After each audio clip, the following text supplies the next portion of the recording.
Greetings, everyone. I'm Pete Pardo from Sea of Tranquility. Welcome to day and pick number 6 of my 30 favorite cover songs of all time. That's right, we're counting down, doing it each and every day here this month, picking out those cover songs that we think are as good, if not better, than the originals. The originals might have been a big hit. They might be kind of obscure, right? But that band or artist that covered them made them something special.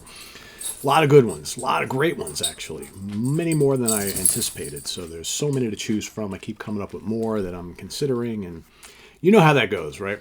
So today, as I like to do, I like to talk about the original song first.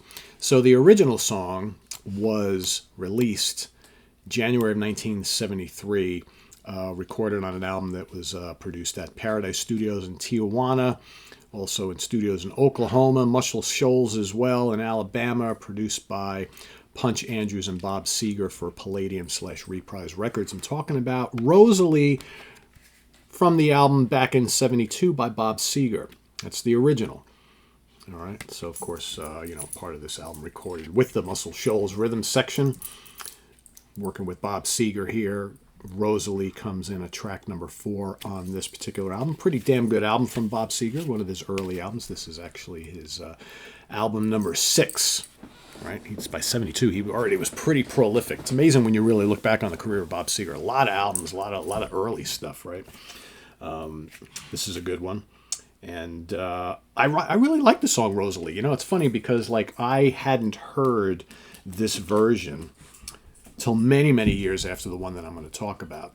And this is really raw and gritty. I like the female backing vocals on it as well. And, Bob's got that real kind of throaty, gravelly voice, which I think really works for this song. And it's just a good kind of boogie rock song, right? It's got the piano, it's got the gritty, nasty guitars, and like I said, that throaty vocal of Bob. Real fun song. I mean, the original recording is only 3 minutes and 20 seconds, so it's a pretty short song, but really catchy. Really like it. It's good. However, another band would go and remake this song in their own vision.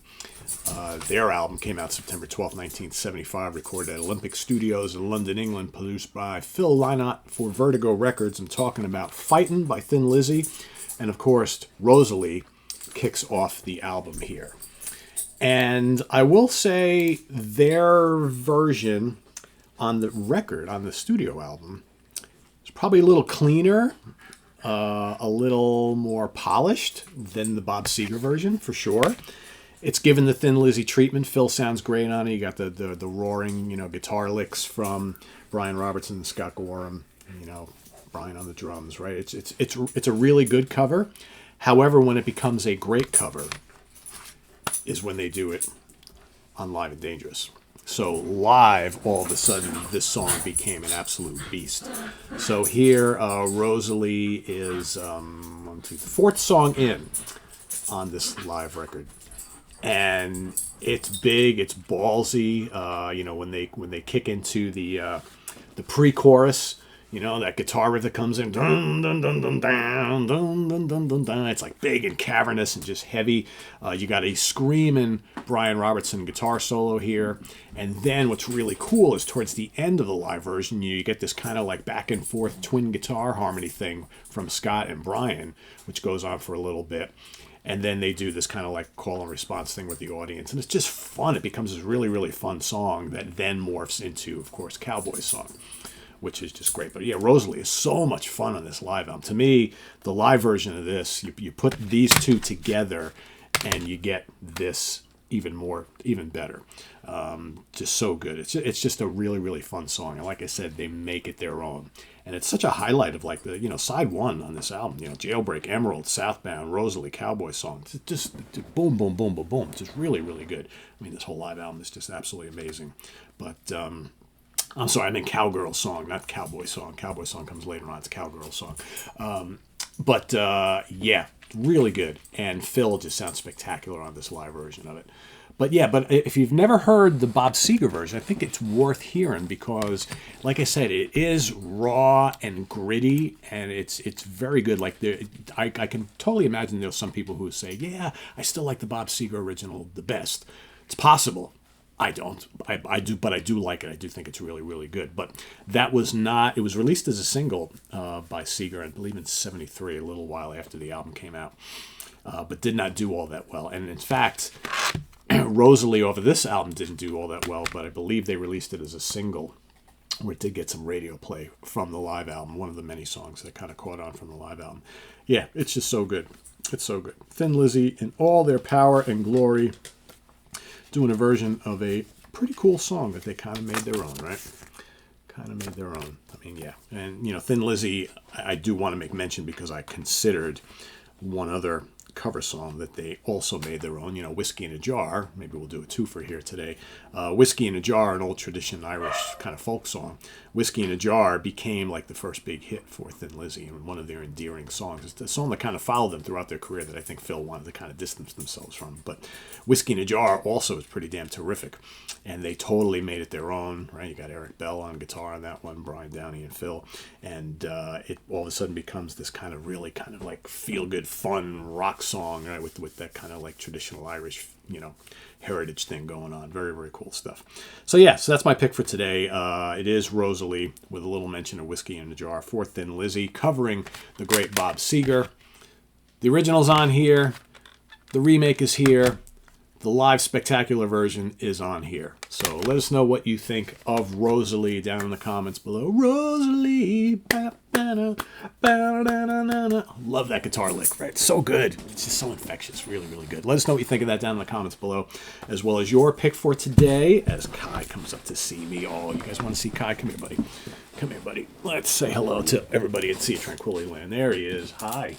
I know you want to kiss me, but look over there. Look over there. Look over there. There they are. See? There's everybody. Say hi. Say hi, Kai. You see yourself, right?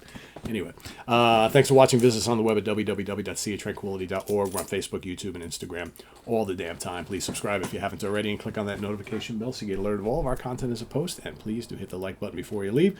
Also, down below, we got the links to our Ko-Fi page for channel donations, our merch page, our Cameo page, and the Sea of Tranquility membership options. They're all down below. He's off. Thanks in advance for all your support there. It's greatly appreciated. And we'll see you soon here with more stuff. Got a busy rest of the week coming up at you.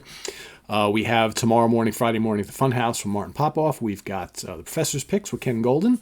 We've got 4 Fusion Friday happening tomorrow evening. A 4-pack of Jean-Luc Ponty. You don't want to miss it if you're a Ponty fan. It'll be a fun show. 4 of his classic albums in the Foursquare. Saturday, we've got 2 episodes of album homework assignment. I had to think about that for a second. We've got Karen La Preziosa and Ryan Scow pairing off. We've also got George Lamy. Speaking of Mr. 4 Fusion Friday, George Lamy and the Bray Dog Simon Bray. Do not miss that one either. 2 very cool episodes on Saturday. And then Sunday, we've got a couple good things for you. 3 cool episodes for you. We've got 2 Ranking the Albums episodes. I'm going to be joined by Grant Arthur. We're going to be doing Piper, the great band with Billy Squire. Didn't have a long enough career. Excellent, excellent band. That was before he went solo. And then we've got Giuffria. Greg Giuffria's very cool 80s kind of hard rock pomp band. Of course, Greg Giuffria, keyboard player from Angel, and then later on House of Lords. Originally, there was only 2 Giuffria albums, but a 3rd one actually did come out of all sorts of stuff that was supposed to be on their 3rd album. So we're going to include all 3 of them there. So we got 3 albums for that, 2 albums for Piper. And then Sunday evening, we've got the next episode of New Wave of Traditional Heavy Metal Primer. I am going to be joined once again, as always, by Mr. Rich Catino. We're going to be talking about the latest releases from these 3 New Wave of Traditional Heavy Metal bands. We've got Wings of Steel, Winds of Time. We've got Void, Forbidden Mortals, and Ambush, Evil in All Dimensions. 3 very, very cool albums that you guys will need to check out, so that we're going to be reviewing them, talking about them on the next episode of New Wave of Traditional Heavy Metal Primer coming at you Sunday evening. So till then, visit us on the web at www.seatranquility.org. We're on Facebook, YouTube, Instagram, all the damn time. Enjoy your Thursday, everybody. We'll see you tomorrow morning for another pick. Till then, I'm Pete Pardo. Thanks for watching. Bye-bye.